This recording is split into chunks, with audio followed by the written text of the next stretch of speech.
नमस्कार, good morning, अस्सलाम वालेकुम। बच्चा लोग, इस वीडियो लेक्चर में हम लोग बात करेंगे ना दो चैप्टर यानी कि एक है द बॉल पोएम और दूसरा है from the diary of Anne Frank. देखिए इसमें क्या है ना, इन दोनों चैप्टर के बीच में क्या क्वेश्चन बन सकता है, जरा आप दोनों चैप्टर को जरा सोचिए।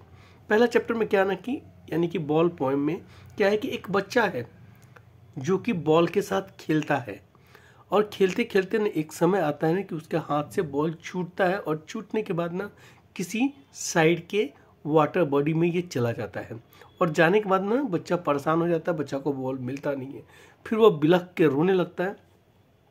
अब जब वो रोता है ना तो यहाँ जो आता है एक पोएट का जो साइकोलॉजी है, पोएट ये कहना चाहता है कि ये बच्चा को ना वो दूसरा बॉल थमाना नहीं चाहता है, देना नहीं चाहता है। इसलिए नहीं देना चाहता है क्योंकि वो चाहता है ना कि बच्चा जो है ना लॉस के साथ, यानी कि ज़िंदगी में अगर कोई लॉस होता है ना तो उसके साथ वो कॉम्प्रोमाइज़, वो इस बात को सीख ले कि कैसे उसके साथ जीना है लॉस के साथ में। यानी कि ये जो है ना कहानी कुछ इस तरह से है कि हमारी ज़िंदगी में हमारे बहुत ही करीबी लोग कभी कभी क्या होता है ना, वो चले जाते हैं। अगर उनका डेथ हो जाता है, वो नहीं रहते हैं हमारी ज़िंदगी में, तो क्या आदमी को कैसे कॉम्प्रोमाइज़ करना है, कैसे उससे ना उसके साथ कैसे मतलब अपने आप को संभालना है। तो वो चाहता है ना, पोएट चाहता है कि बच्चा इस बात को सीख ले। अब दूसरी तरफ जो है ना, एक तरफ में एक और सिचुएशन है from the diary of Anne Frank से ये पता चलता है ना कि वो जो है ना नाजी जो आर्मी थी ना, वो क्या चाह रही थी ना कि ये जीविस थी और उसका जो है ना वो डेथ करना चाहता था, उसके उसको मार जाना थी, किल करना चाहते थे।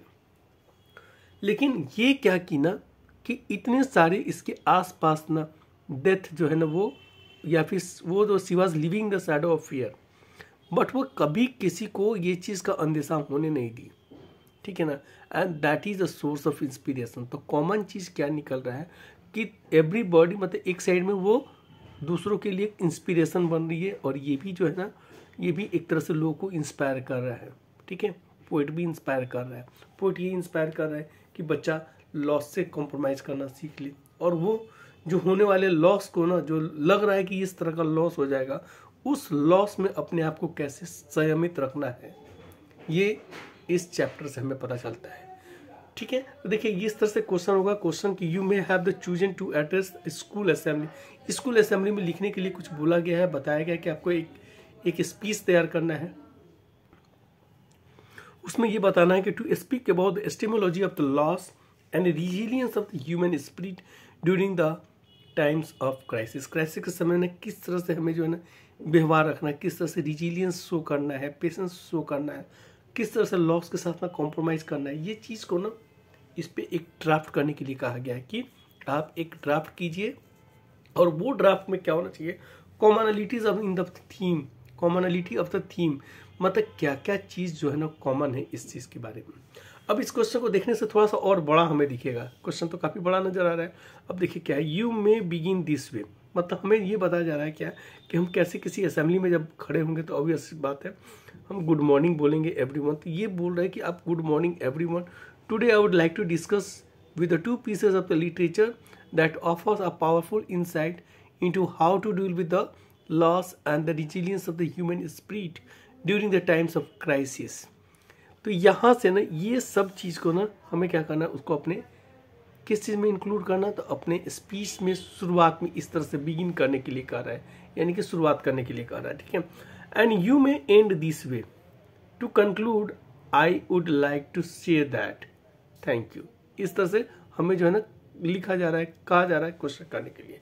तो चलिए इसी से हम लोग क्या लेते हैं ना, आंसर लेते हैं। देखिए क्या है, क्या बात कहा जा रहा है हमसे कि today I would like to discuss the two pieces of, तो यहाँ पे लिखते हैं today I would like to discuss the two pieces of the literature that offer a powerful insight into how to deal with the loss and the resilience of the human spirit during the. अब देखिए क्या है, on one hand, एक तरफ is a ball poem by John Berryman in which the boy who loses the ball breaks into tears and the poet does not want to offer another ball because he wants him to learn how to come to terms with the loss in the life। एक तरफ में क्या है, एक बच्चा है जो क्या हो रहा है, जिसका बॉल गुम जा रहा है और उसका जो है ना वो फिर रोने लगता है। इसमें पोएट जो है ना उसके दूसरा बॉल नहीं देना चाहता है। इसलिए दूसरा बॉल नहीं देना चाहता क्योंकि पोएट ये चाहता है कि उसको क्या दिया जाए, बच्चे को क्या किया जाए, बच्चे को ये सिखाया जाए कि कैसे लॉस से कॉम्प्रोमाइज़ करना चाहिए। मतलब लॉस अगर किसी चीज़ का हो जाए ना तो उसको एक आदत सी हो जानी चाहिए। मतलब इस बात को भी उसके पास इतना क्षमता होना चाहिए कि उस चीज़ को बर्दाश्त कर सके लॉस के लिए। तो हम लोग इसमें थोड़ा सा और भी बात लिख सकते हैं अपने से कि बॉल जो है ना कहाँ था, बच्चा खेल रहा था, he was merely playing, and धीरे धीरे क्या होगा ना उसका कैसे वो बॉल जो है ना पानी में चला जाता है, उसको देखते। ये सिचुएशन को भी थोड़ा सा हम चाहे तो लिख सकते हैं यहाँ पे, ठीक है, और फिर इस बात को पूरी तरह से लिख लेंगे। आइए हम लोग बात करते हैं सेकेंड पॉइंट का, जो कि एन फ्रैंक से क्या क्या चीज़ हमको समझ में आता है। अब देखिए क्या है, on the other hand is Anne Frank from the diary of Anne Frank, ठीक है ना। एन फ्रैंक है एक लड़की। अब देखिए, a diary of the young Jewish girl who has made the collection of her personal growth and emotional development. वो किस चीज़ पे, जो उसके ज़िंदगी में जो भी उसका पर्सनल ग्रोथ हुआ था या फिर उसका जो इमोशनल जो था ना, उस इमोशनल जो चीज़ था ना, जो भी डेवलपमेंट उसके इमोशन के साइड में था ना, उन सब चीज़ का क्या था ना उसके पास कलेक्शन था वो डायरी के फॉर्म में।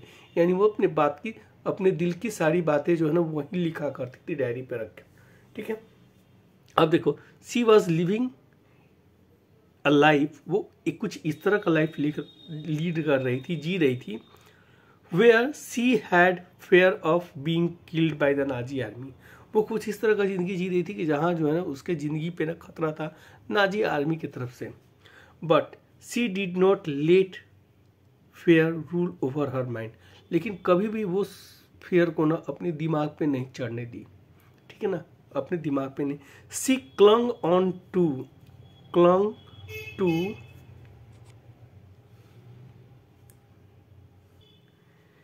सी क्लंग टू होप, ठीक है ना। वो हमेशा किस चीज़ से जुड़ी रही, किस चीज़ पे चिपकी रही, वो उम्मीद पे टिकी रही, उसका चीज़ है।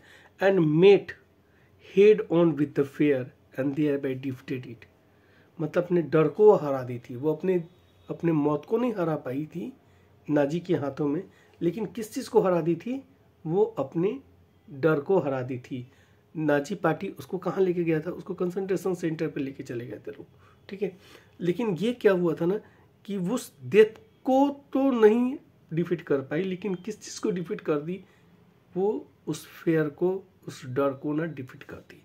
हर diary is a source of inspiration for the individual of all ages, किसी भी एज का वो बंदा हो, हर किसी के लिए ना क्या है, वो डायरी जो है ना सोर्स ऑफ इंस्पिरेशन है। आइए हम लोग इसको कैसे कंक्लूड कर, हम लोग को दिया हुआ है कंक्लूड करने के लिए। To conclude I would like to tell all the students, सारे स्टूडेंट्स, हम लोग इसी तरह से असेंबली में जब बात करेंगे तो स्टूडेंट को ही तो एड्रेस करेंगे ना, तो लिख सकते हैं to conclude I would like to tell all the students that stress and academic pressure can be overcome by yoga and meditation, ठीक है। यानी हम लोग उसको योगा और मेडिटेशन से भी जोड़ सकते हैं कि अल्टीमेटली जो ना हमको क्या करना है ना, अपने ऊपर दोनों पोएम से ना यही चीज़, एक पोएम और दूसरा जो है ना एन फ्रैंक से यही बात समझ में आता है कि हमको जो है ना अपने ऊपर कंट्रोल बना के रखना है।